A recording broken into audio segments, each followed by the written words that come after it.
This is Los Angeles. Our Lady, the Queen of the Angels, as the Spaniards named her. The fastest growing city in the nation.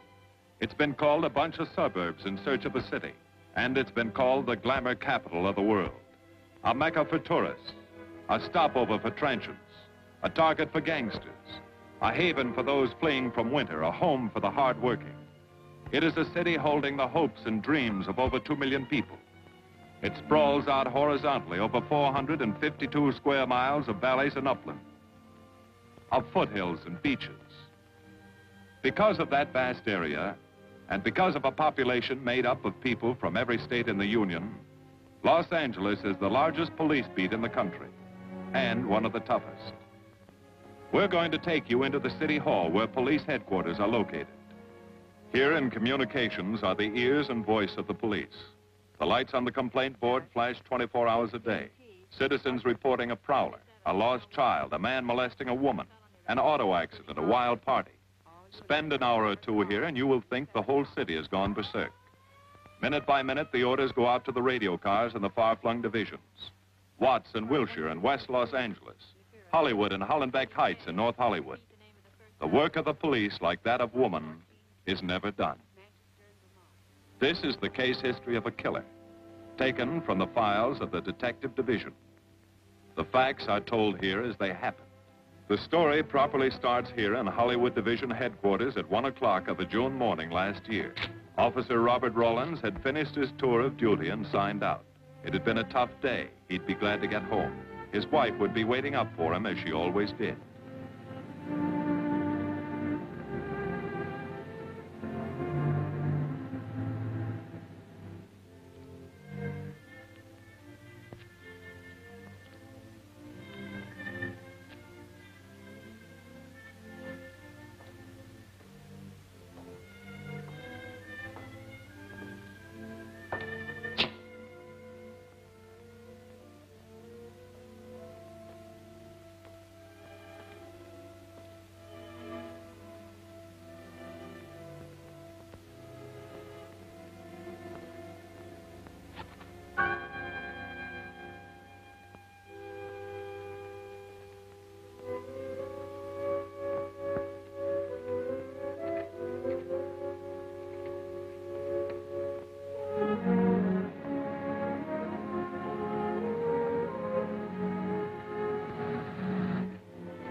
Hey, fella.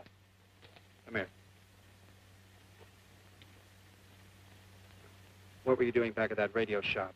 Just looking. I was on my way home. Live around here? Yeah, a couple blocks down. Let me see some identification. Sure. Yeah, I guess I forgot my wallet. Look, lad, I've got to see some identification. How about my Army discharge? I got it right here.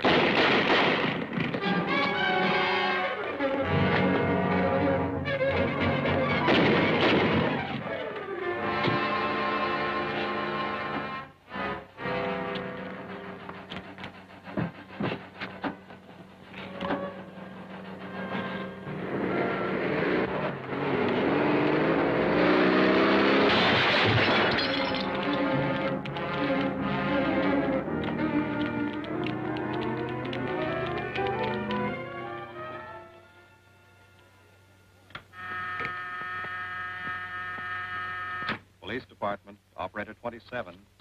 I want to report the shooting of a policeman. Hold on, please. Give me that again, please. I'm calling to report the shooting of a policeman. What's the address? 5057 State Street, just west of Santa Monica. Just a minute. Receiving hospital. Operator 2.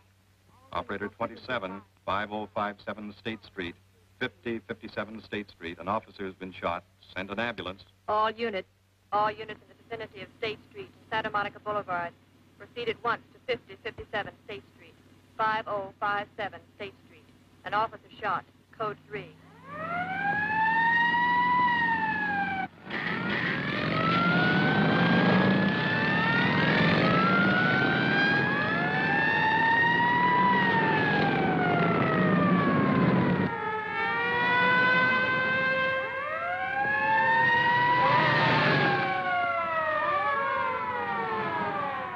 K to Control 1.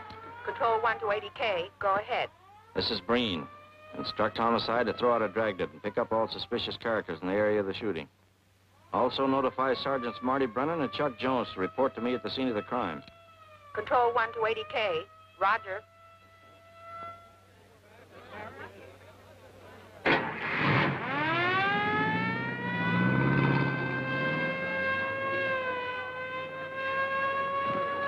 I see. Well, what have you got so far? Well, not much, Captain Breen. A couple of cartridge cases. Oh, Marty, Chuck. Hi, Captain. Eyewitnesses? Who was first on the scene, reported it? I was. I live here. I'm a light sleeper, but my hearing is good. And my Did cat... the officer say anything before he collapsed? Yeah, he gave All a description of the fella.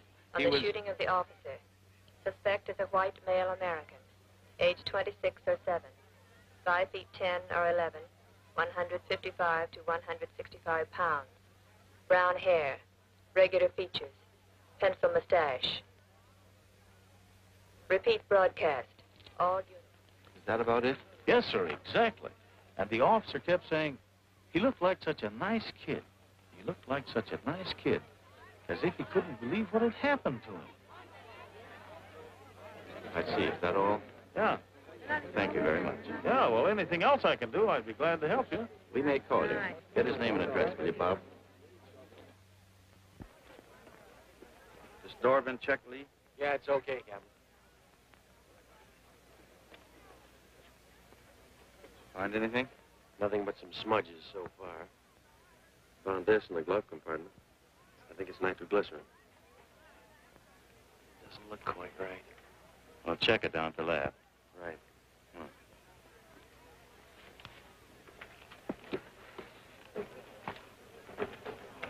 Open this up, Joe. No key, Captain. Let's pry it open. Give me that bar, Frank.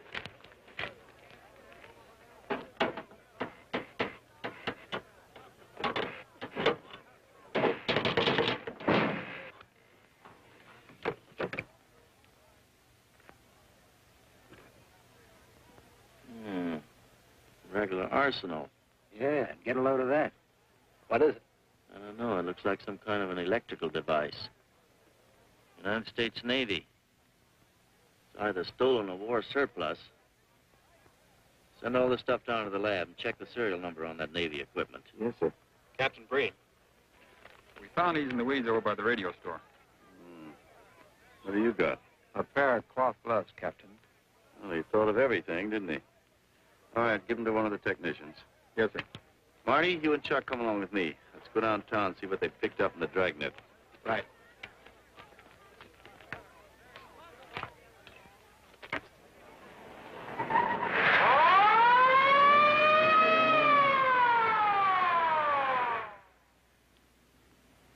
You know him, Marty? Yeah. I know his wife, too. Ever since high school. Captain, I wish you'd let Chuck and me handle this case. All right. I don't want any dead heroes. I just want the man who shot Rawlins. The suspects began to arrive at headquarters in droves. The police tossed every motel and hotel and many private homes in a 4-square-mile area around the scene of the shooting. Every available radio car and patrolman and detective was out on the dragnet. The strings were being drawn tighter and tighter. Many a man returning from a date or a late party or a poker game surprisingly found himself in a squad car, its siren screaming as it brought him to the detective bureau. The dragnet gathered in some strange fish, and many ordinary ones. All the rest of that night, the detectives probed, needled, questioned, quizzed. Everything was checked. Fingerprints, names, addresses, stories. Every fish in the net was examined. Most of them thrown back into the sea, not worth keeping. Except a few parole violators and slightly shady characters whose stories needed a lot of verifying. I wasn't prowling no cards.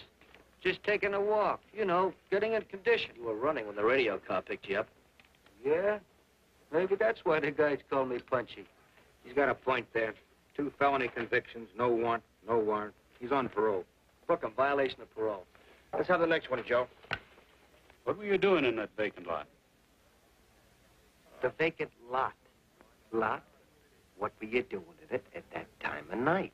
Ni mỗi mình cũng cho lo ngồi ngồi xe ở nội lo ngồi ấy 30 cái nền bia lúc dưới lại của ngồi sinh thành nhé ngồi thành ca giờ tôi lo đầu ra sang gì. You say your name is Ralph Henderson. So what? Well, you know, it's a funny thing, Ralph. There's a guy around this town that's been wearing your fingerprints.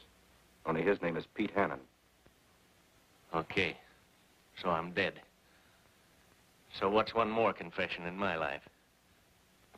Now you're talking, Hannon. Okay, Andy. Oh, Harry. What have we got here? Oh, some robbery suspects. Candidates for San Quentin. Handsome here is the big shot. He runs the outfit. Have a gander at his record. Car theft, escape from reform school, robbery, assault with a deadly weapon. Not bad. Look at the heater we found on him. German Luger, fully loaded.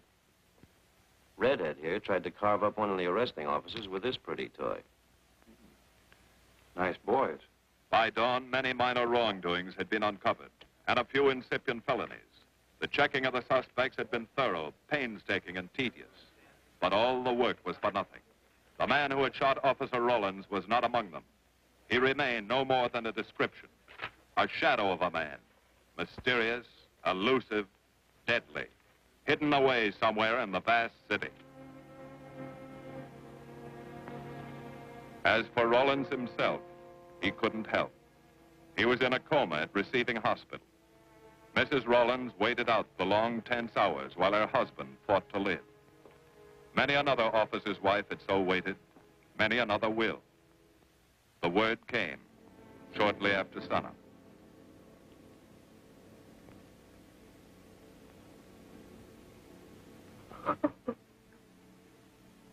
Oh.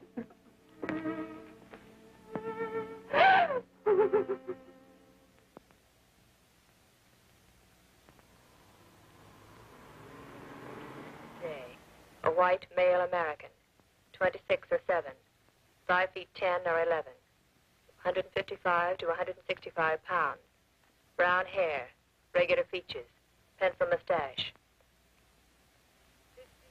This was no frightened fugitive. What went on in his mind? Why had he set his hand against his fellow men, taken the life of another, of a stranger, of a man who was merely doing his duty? He must have some plan, some goal that called for sudden death to anyone who got in his way.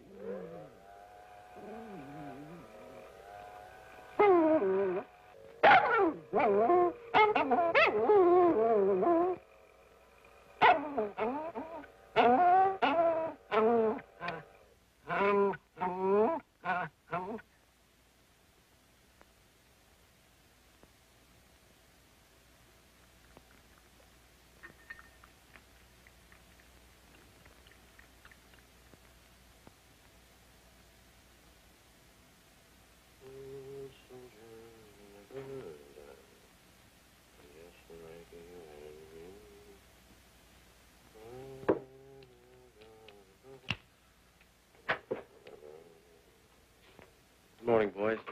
Morning, Lee. Hi, Professor. Well, I thought this was safe cracker soup. You gonna drink it, I hope? I'm really a nice guy. Stick around. I'll prove it. Come over here.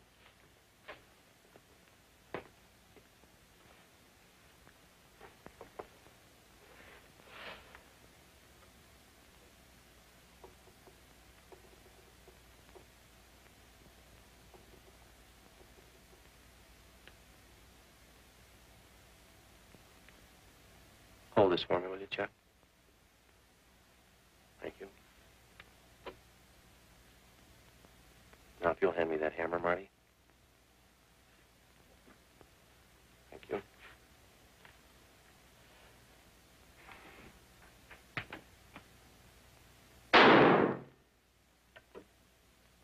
Yeah. Nitroglycerin. I didn't ask for a collection of fingers, just fingerprints. All those nice fingerprints on the car belong to the man it was stolen from, Cap. Nothing on the guns or picklocks? Not even an interesting smudge. The gloves? Common type, worn by undertakers. I'll check on them. They won't show anything. What did your scientific test show? A couple of little things. Tool identification on these picklocks. I got one under the scope. You want to take a look? Yeah.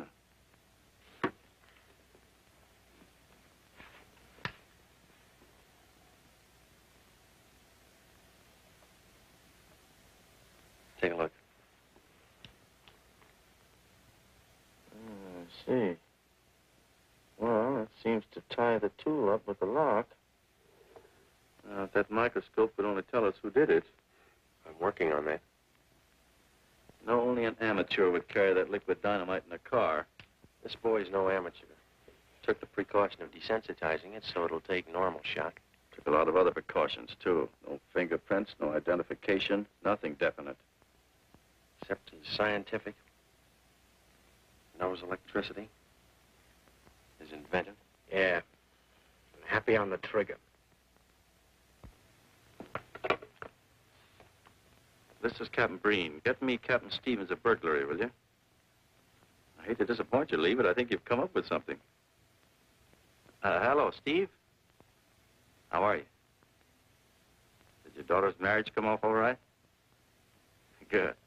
Look, Steve, on those burglaries of electrical equipment lately, were there any where picklocks were used to gain entry? Good. Well, let me know if there's another report of one, will you? I've got an idea the Rawlins killer may be tied in with those. Fine. And give my regards to the newlyweds, too. So long, Steve. Well, what are you waiting for? You've got a job, haven't you? Get going. Yeah, let's go, Junior. Hold this for me, will you, Lee? Thanks. And so, with no fingerprints and only a vague description to go by, Sergeant Brennan turned to the modus operandi file. A criminal, like any human being, has his own habit patterns, unconscious traits that can lead to his downfall.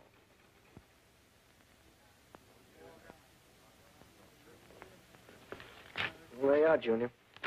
List of burglars who use picklocks for entry. Oh, great. This narrows it down to just a couple of hundred suspects in this area. Give me a match, will you? That may not be so bad. This guy's improved on the system. Maybe he's left his trademark on some other job. Well, here we go, legging it all over town, asking a million questions. What you paid for, isn't it? Am I paid to associate with you, too, Junior? You could do worse. Not this year. Come on.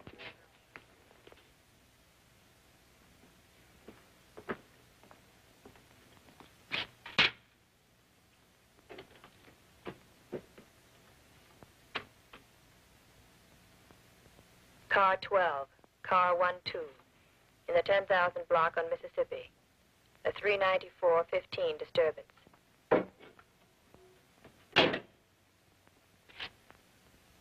Car 80K, code 1.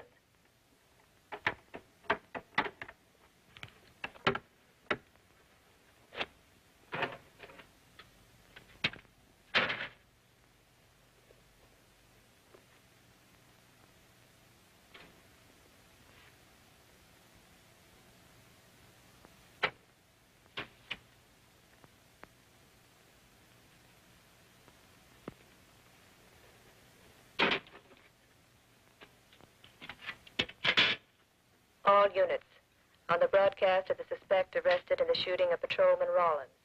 Cancel the cancellation. Suspect released from custody.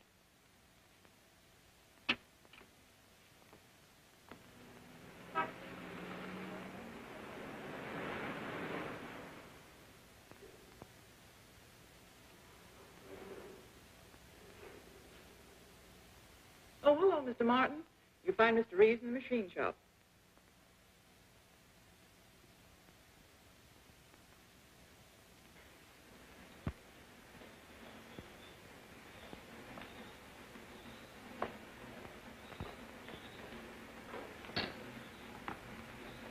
Oh, Roy. Glad to see you. How are you, Mr. Reeves? Hi. I was hoping you'd drop in. I wanted to thank you for showing us how to handle that repair job.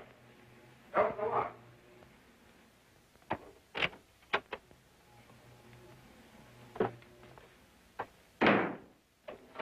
Oh, what have we got this time?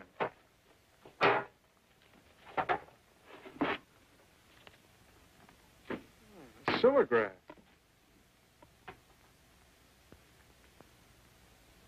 There are plenty of these around, Roy. Not like this one. Yes, I see. I suppose, as usual, you've added your own improvements. You know, it seems wrong that a man of your talents should bother consigning equipment for rental. I'd like to see you devote yourself entirely to experimental electronics. It'll come one day. I'll have a place like this. Well, why wait? I've got a pretty good setup here. I have modern equipment to work with, a lab, and my confidence. Thanks, Mr. Reeves. I have other plans. But, Roy, you can't tell where it'll lead. Might even work your way around to a percentage of the business. I like it this way. You just rent out my equipment. All right. All right. But if you should change your mind... I'm not likely to change my mind. I suppose you want me to set this up for rental, too. Mr. Reeves, you've already got 5 pieces of my equipment. You'd like to know what results I've had from the rental so far, Well, I can't say as I blame you. I think you'll find this satisfactory. Satisfactory. Goodbye, Mr. Reeves. You'll come back again soon, won't you? Sure. Oh, incidentally, how's that television projector coming along? The one you said would reflect a 12-foot image. Still working on it. I just wanted you to know I've already set up a rental on it. In fact, I think they'd like to buy. It'll come pretty high. Oh, money's no consideration with this customer.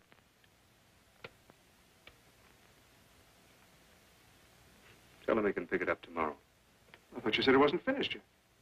It'll be finished.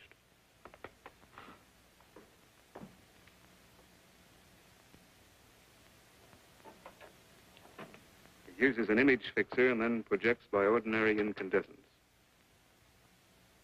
Roy, this is the best television projector I've ever seen. Let's hope that your customer thinks so. He will. Yes? Send him right in, Charlotte. There, you see, our customer is here, begging for the privilege of buying. Better be running along. I'm not much good at business. Oh, but Roy, he'll want to congratulate you. Just see that the price is right. All right, Roy. I'll get you a good deal. So long. See you.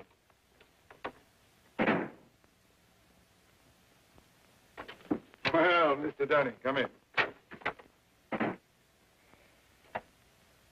Isn't it a beauty?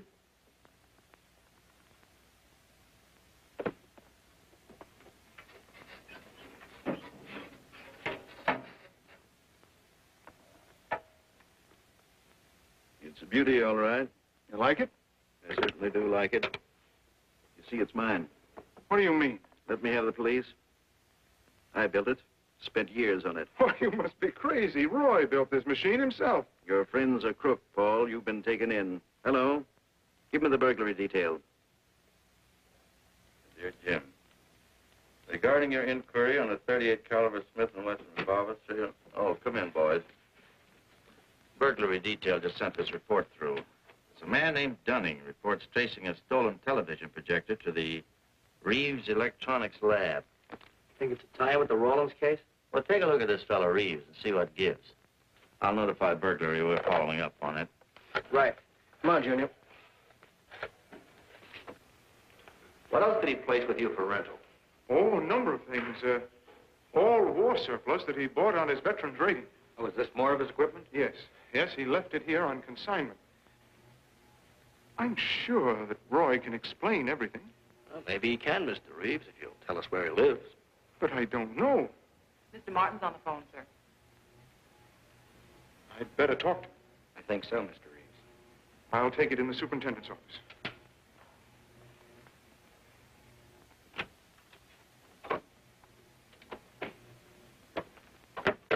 Tell him that you sold the set, and his money's waiting for him here. Find out what time he's coming by.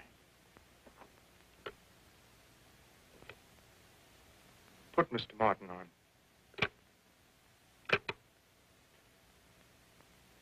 Hello, Roy? Yes, I've sold it. Your money is waiting here for you. Yes, I'll be working late tonight. What time will you be by? First thing in the morning. Well, maybe you better come in tonight, Roy. A couple of things I want cleared up. Like what? Oh, technical things. Besides, I don't like to leave the money in the plant overnight. How about 8:30? Fine. I'll see you then. I'll leave the front door unlocked.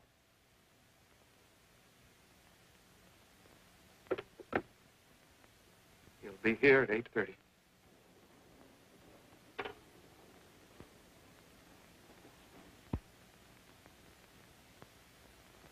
Well, I'll just run along home and get some dinner. We'd like you to stay too, Mr. Reeves. Why? For company. You want to cooperate, don't you, Mr. Reeves? Certainly. Good. Now, you just wait in your office. We'll be around. Very well. This way, gentlemen.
Reeves.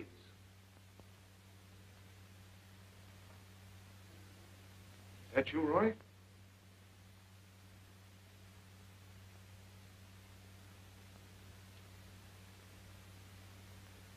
outside and block that alley door.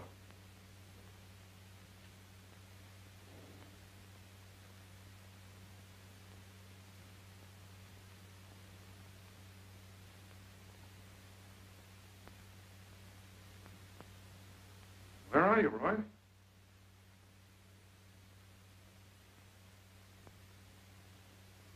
Who's in here? No one. I'm alone.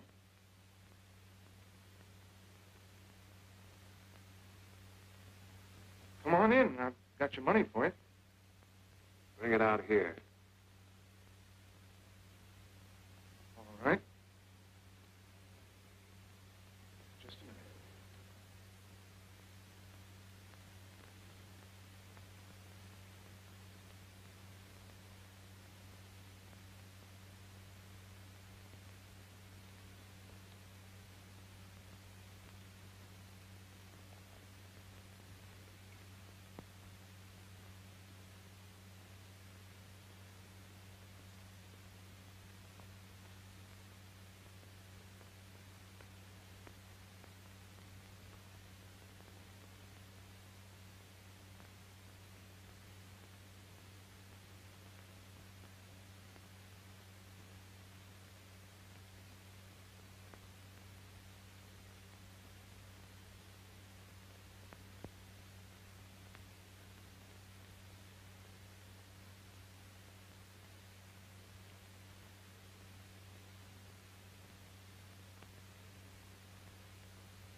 No. None of them even looks like Roy Martin. He had such a fine face. Didn't keep you from carrying a gun. Or didn't you know that? No, I didn't. I told you all I know, all he ever told me. What about his friends? Didn't he have a girl? No, I don't think so. He had no interest in anything but electronics. Where'd he pick up the subject? Books, magazines. Mostly from the Signal Corps. He was attached to a radar unit. Get a teletype off to the War Department. That might help. Yes? Ready on your call to receiving hospital, Captain Breen. Hello, this is Captain Breen. What is the latest report on Sergeant Jones?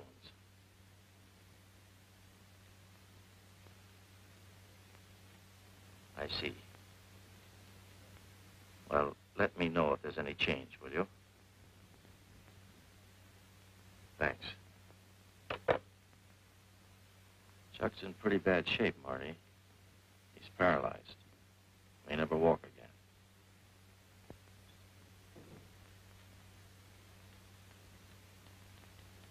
again. Oh, I'm sorry. It's funny that Martin showed up at 7 when he told you he wouldn't be there till 8:30. I don't know why. Except he was always unpredictable.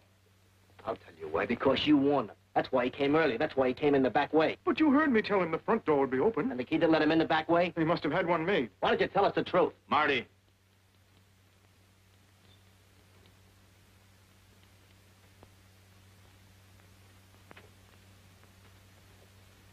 Now, look, Paul. You can make it a lot easier for us to believe your story if you'll just give us some facts. Something that might help us. I've told you all I know. I've been gullible, all right, letting him make a fool of me. But I'd do anything to make up for what he did to Detective Jones. Sure you would. You can go now. Oh, thanks. Thanks. My friends, they can vouch for my character. That's good. We'll call you if we need you. Thank you very much. I think he's telling the truth, Marty. I think he's just gullible, like he said. What about the stolen stuff he was trying to peddle for Martin? We'll use it for bait. Maybe Martin will come back for it. Then we can ask him. Here. Nevertheless, I want a 24-hour tail put on Reeves, and I want a watch on his home and his factory. Right. You can keep those. Okay, Captain.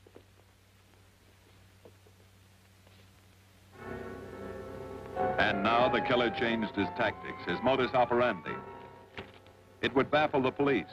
They always expected burglars to remain burglars, not go in for stick-ups. They'd never tie this up with him. So wearing a variety of disguises, coming and going like a shadow, ready to kill if cornered, he struck the bottle stores in a one-man blitz that had the robbery detail dizzy.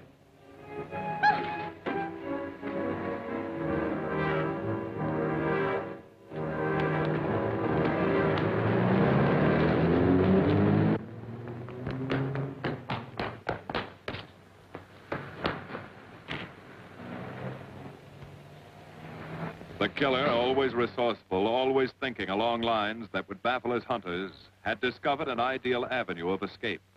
Under Los Angeles is a vast and intricate system of huge storm drains built to siphon off the flash floods of the rainy season. Many of the tunnels are large enough for 2 cars to drive abreast. Here were 700 miles of hidden highways, ideal for the use of someone who needed to hurry from place to place without being seen. Ideal as a hiding place for guns and supplies in case of emergency. What is it, Lee? Well, the reason I asked you to come over is I think I've hit on something. An identification? No, not quite, but a tie-up. Now, These are the shells from the gun that killed Rawlins. These were fired in the liquor store holdup in which the bandit got away. And these were fired at Chuck. Now, as you know, every ejector, even in guns of the same model and caliber, is different. Each one leaves its own markings on the cartridge casing. Now look at these fine striations, this deep gouge. The same on all three.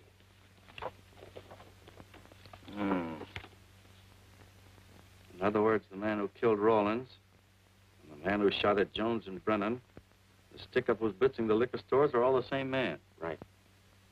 All we need to know is what that man looks like. Get me Chandler in robbery, will you? I've got an idea about that. Also, it'll give us a chance to see if Reeves is on the level with us. Steve, Breen, about those blitz holdups you're on. Round up all the victims and have them down here tonight, will you?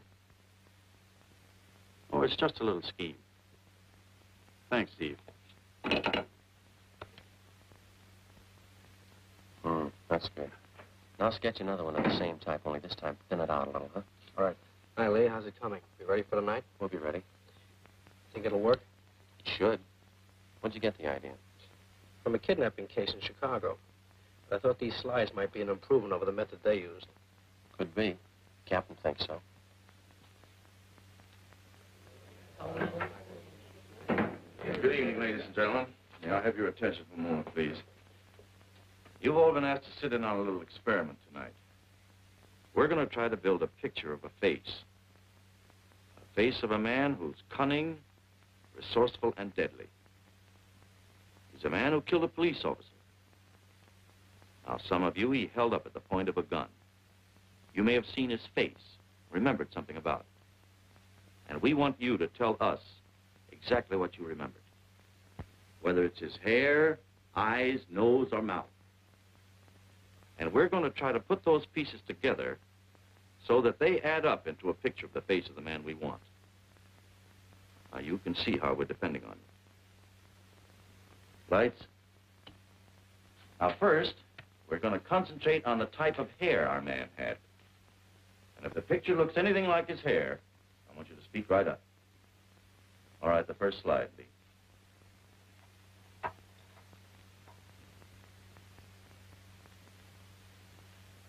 His hair had waves in it, well-groomed. That's the idea, Miss Smith.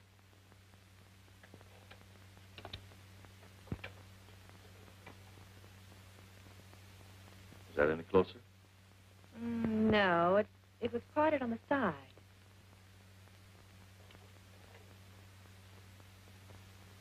Oh, that's more like it, except it was thicker.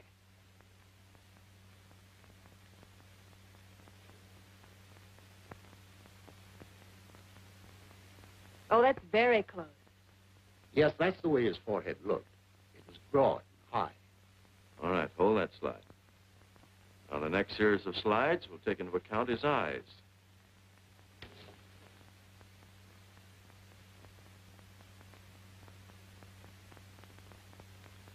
Oh, 1 minute, please. Wait, 1 minute. His eyes were a little like that. Maybe a little smaller, like beads. Go on, Lee.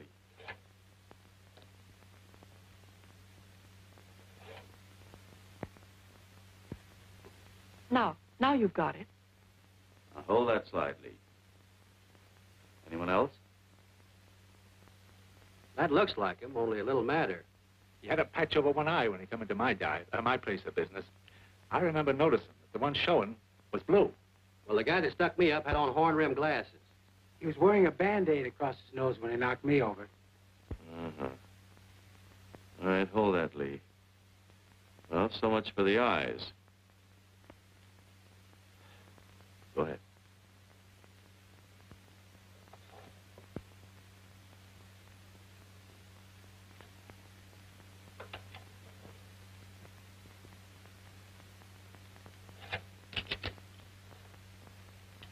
Señor Capitán. Yes, Miss Montalvo? Ay, ¿cómo se dice en inglés? A sus órdenes, señorita. Ah, qué bien. En este bandido, la nariz fue chata, como aquella, pero un poco más chata y más ancha. Like that, Captain, but more snub, wider. Try another one, Lee. Como aquella. Casi la misma. She says that's about it. Thank you very much, Miss Montalvo. Get Reeves. Any more comments? That's pretty close, all right. Pretty close. Perfect. All right, now we'll start on the mouth and chin. The next series, Lee. I think his lower lip stuck out more. The mouth was thin and mean, like it never laughed. Go ahead. Something like that, but thicker lips. There. That's it. That's him. All right, now hold that right there, Lee. Oh, come in, Mr. Reeves. Good evening, Captain. Did you ever see that face before? Why, it's Roy. Except for the hair being a little lighter and the eyebrows heavier. It's Roy. You're sure? I'm positive I'd know him anywhere. Lee, I want to retouch the photograph. Now lighten the hair and give more body to the eyebrows. Right. Lights. That's all. Thank you very much. You've been a great help. It's positively amazing how you found out what he looks like. Well, we're looking for an amazing criminal, Mrs. Johnson. Thank you and good night. Good night, Captain. And so the face of the unknown killer, built up from fragments of evidence, was sent out all over the country. To chiefs of police, to sheriffs, to county constables and county jailers, to the wardens of prisons, to all postmasters and postal inspectors, to the agents of the Treasury Department, to the FBI. They showed that picture to the inmates of jails and prisons, to men with a wide acquaintance among the cat burglars and the violence boys. Informers and con men and sharpshooters were quizzed, those on the fringe of crime and those deep in the rackets. Many wanted to help. Nobody could. No one in the underworld recognized that mysterious face. He was as unknown as if he had lived in the 16th century.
Roy. Listen carefully, Reeves. Control yourself. I know you're alone in the house. Act like you're alone. Cops are watching every move you make. Police here? They got you staked out like a muskrat hide, watching you around the clock. Here at your plant, tailing your car. Sit in that chair. We got 3 books.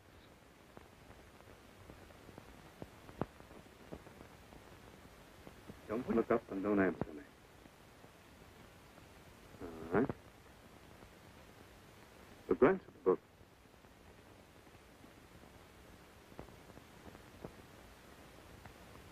Pick one of them.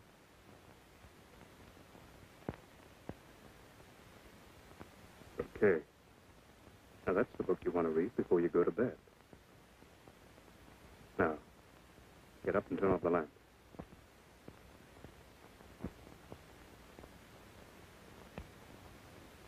Come here. Come here.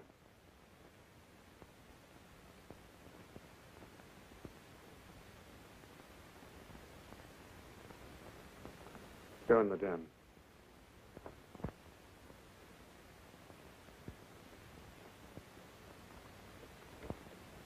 Follow the straight stack.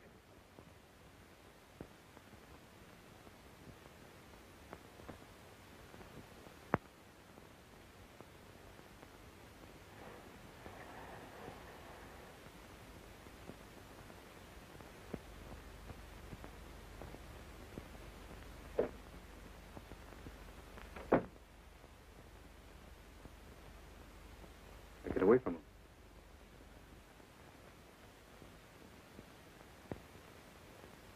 What do the cops know about me? Not very much, Roy. No fingerprints. They haven't even got a picture of you. They're trying to make one.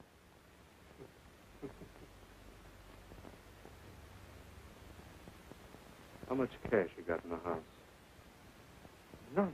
I never keep any cash in the house. It isn't good business. Suppose you think it was good business letting me walk into that trap. No, I know. Don't do anything you'll regret. Now listen to me. It isn't too late.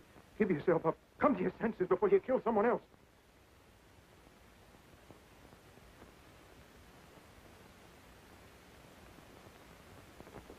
What do you mean, someone else? What do you mean? Nothing. There's two officers. They said one of them might die. He's still alive, isn't he? Reeves? I never thought you'd stooge for the police.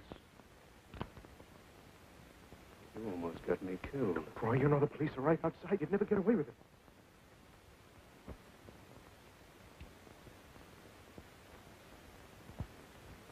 That's right. Now you're being sensible.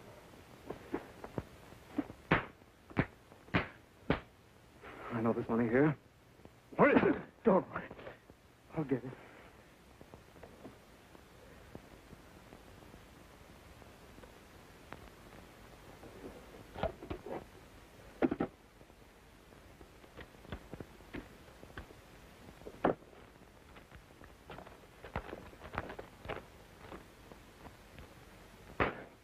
It's not enough. Stuff you got in mind is worth thousands.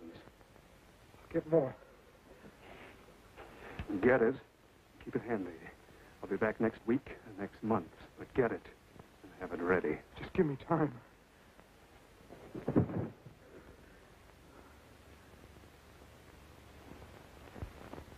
Oh! Look, I don't want policemen outside my house following me around. That's what made Roy suspicious. I'm leaving in the morning. I'm afraid I'll have to disappoint you, Paul. Unfortunately, you're our bait. I won't do it. I've done enough. Look, no one's done enough until we find this killer.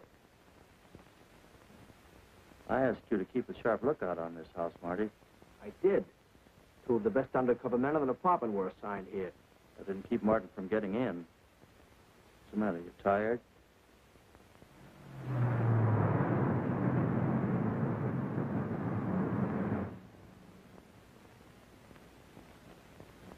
You got any idea how long you've been on this case, Marty? Months. Long enough to have come up with something by this time. You know any more about the Rawlins killer than you knew the first week? Yeah. He's about the toughest nut I've ever had to crack. That's what I told the chief when he called me in this afternoon, wanted to know why the case hadn't been broken. Look, Captain. Rollins was a friend of mine. So's Chuck. I've got a bigger stake in this than the chief knows. I'm doing everything I can. Well, I'm afraid it's not enough, Marty. Maybe you're too close to it to see it clearly. Maybe it needs a fresh team, a new viewpoint. I think you've got to take a couple of weeks off, Marty. Starting tomorrow. Anything you say, Captain.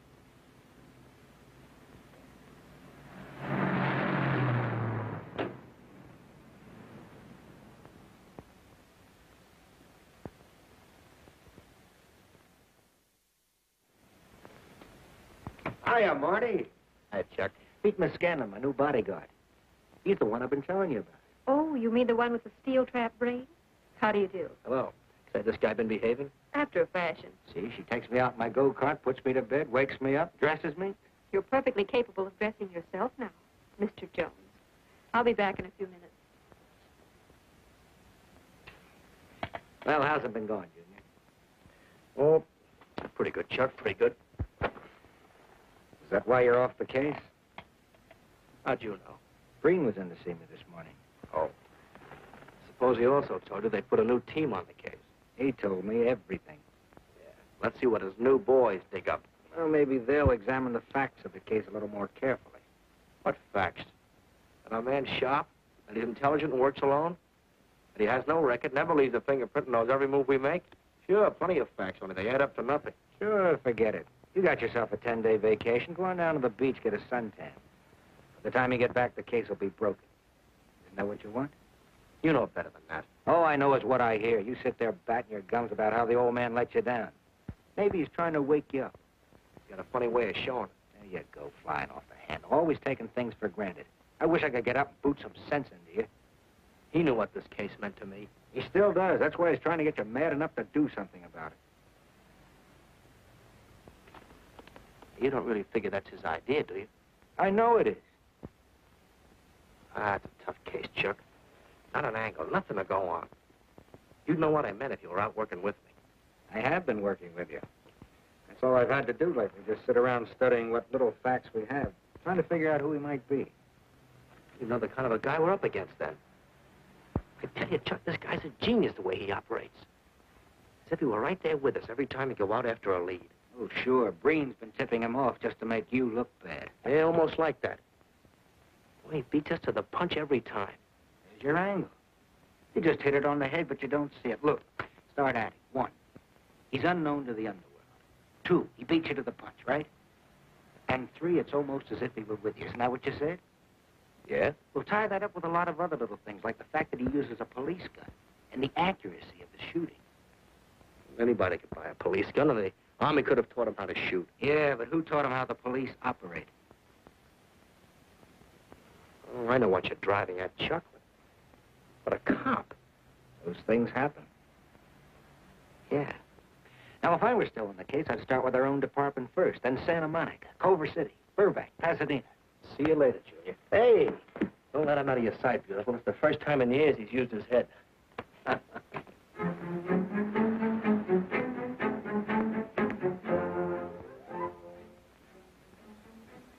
But you get a print of every mug we take. We always send L.A. a copy, Sergeant. It's personnel photos I want. You mean of our boys?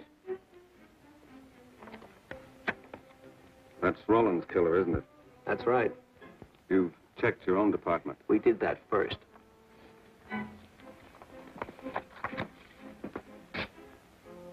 And so the tedious quest went on. Sergeant Brennan wore out his shoes and his patience, going from police station to police station, checking photos until his eyes were blurry. For police work is not all glamour and excitement and glory. There are days and days of routine, of tedious probing, of tireless searching, fruitless days, days when nothing goes right, when it seems as if no one could ever think his way through the maze of baffling trails a criminal leaves. But the answer to that is persistence, and the hope that sooner or later something will turn up, some tiny lead that can grow into a warm trail and point to the cracking of a tough case.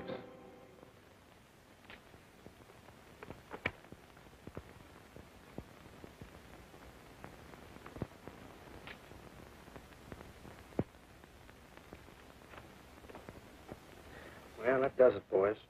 Can't say I'm sorry you didn't find him in here. I'd hate to think it was a cop. Doesn't seem to be anybody. Just a lot of pieces of a face that never existed. Would you mind if I see that again? Sure, frame it. Put it on your dresser. Wait a minute. He wasn't a cop. He was a radio technician right here in our dispatch office. What did you say? I'm saying he worked here in 42. Well, come on, give. I remember the kid well. He was sort of strange, never bothered with anyone in the department, just kept to himself. He was in line for promotion when he was drafted. Where was he living at the time? I don't remember. Try the dead files. I never asked for a job back after the war. I remember writing to him about it, though. He was an excellent worker. Oh, yeah, here we are. Yeah, this is it. Took a while before he answered, but like he says in the letter, he wasn't interested.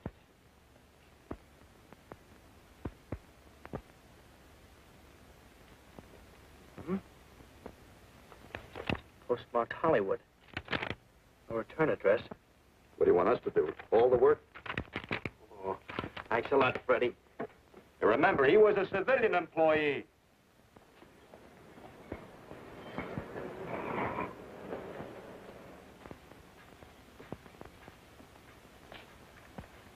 Well, how about it? Anybody recognize him? Not on my route. I never saw him before. Yeah, okay, fellas, thanks very much. I thought for a minute... He had that face. I wonder. Yeah? Well, this may not mean anything, but he looks like a guy that's on my route.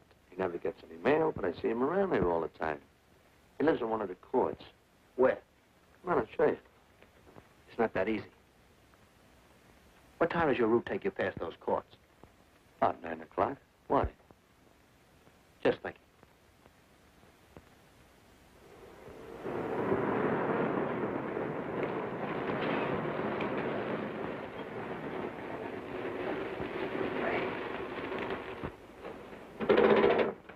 You got any chocolate milk?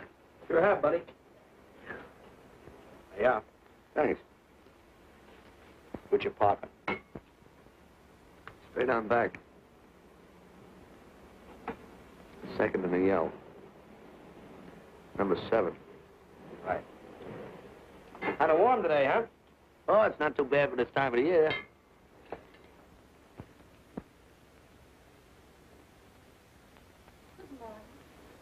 Morning.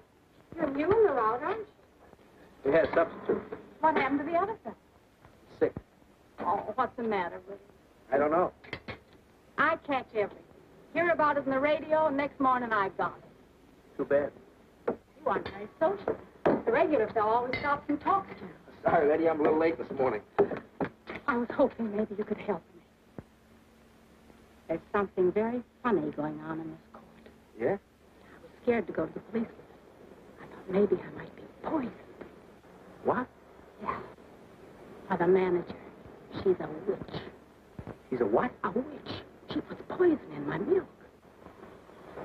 Oh, I see. Look, you switch the bottles when she isn't looking, see? Drink our milk.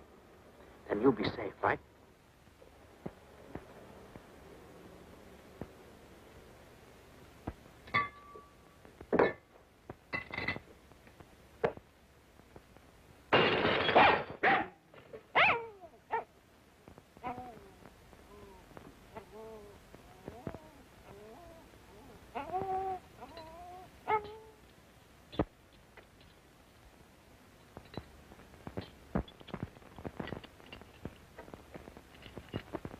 Why, I had a little accident. Got a mop, I'll clean it up. Leave it be. I'll clean it up myself. Okay, mister.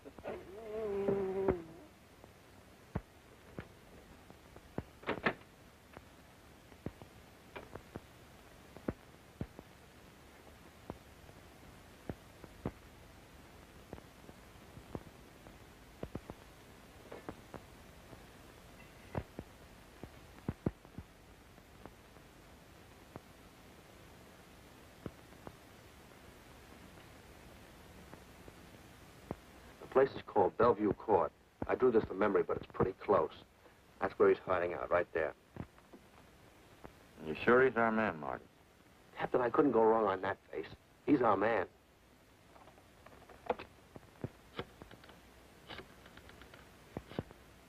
Now, there are 5 cottages in this area, and 2, number 6 and 7, in the L at the end of the row. Our man lives in number 7. This building department plan will show you the whole layout. It's bounded on 3 sides by Fuller, Santa Monica, and Poinsettia. Now, the court is partly surrounded by a high wall. Breen, homicide. Good. You keep your eyes open until we get there. Morgan has just gone into his bungalow alone. Any questions? All right, you all have your instructions. Let's go.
We're out on time.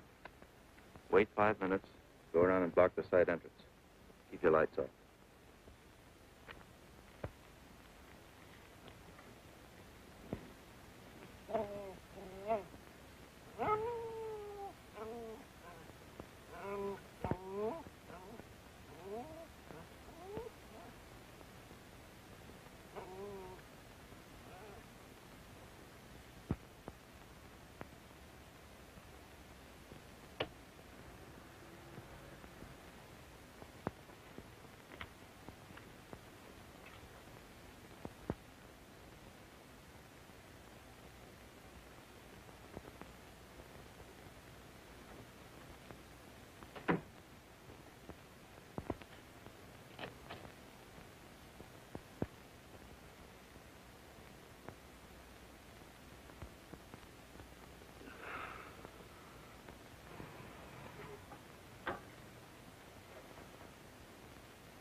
He's loose. I want a radio car in a hurry.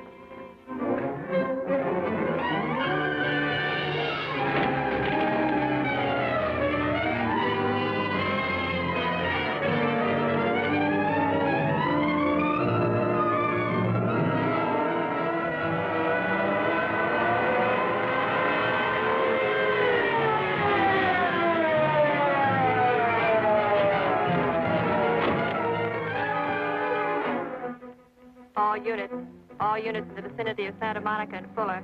The murder suspect in the Rawlins killing is at large.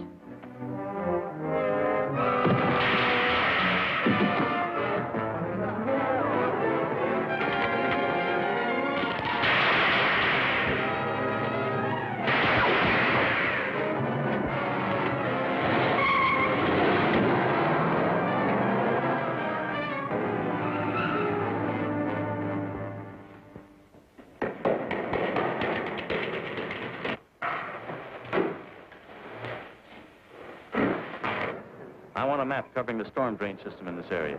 Get it and meet me at Venice and Garfield. Jones, Miller, you stay here in case he comes up for air. I want a man at every other drain entrance along this line. He's got to come up somewhere. Come on, Marty. You're driving.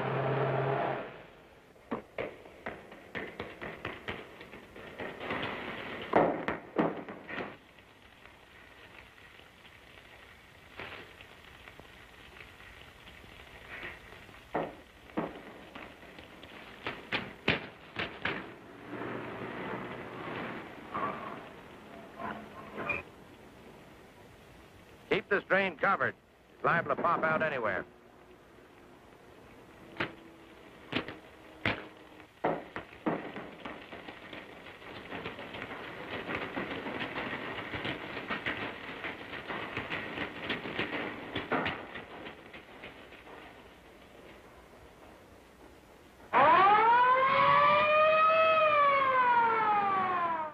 Why Venice and Garfield, Captain? It's the main intersection of the system. We can head him off that way. ADK to Control 1. Clear frequency 7. This is an emergency. Control 1 to all cars on frequency 7. Stand by. Control 1 to ADK. Go ahead. Notify homicide. Send the following to Venice and Garfield. 4 squads, battle lanterns, gas mask, tear gas. Urgent. This is a code 3. Control 1 to ADK. Roger.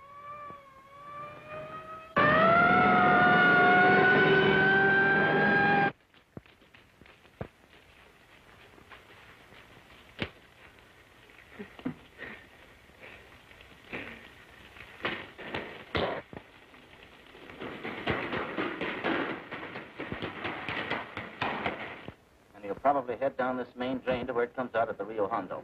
Now, you take your squad and cover that exit. Right. Keep all spare radio cars cruising back and forth along this main street. Watch the curb inlets. We'll go in here.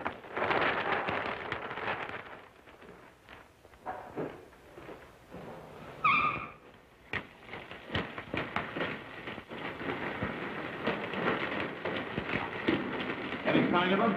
No. And we've searched every foot between here and the Rio Hondo outlet. And he must be up ahead.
gas gun.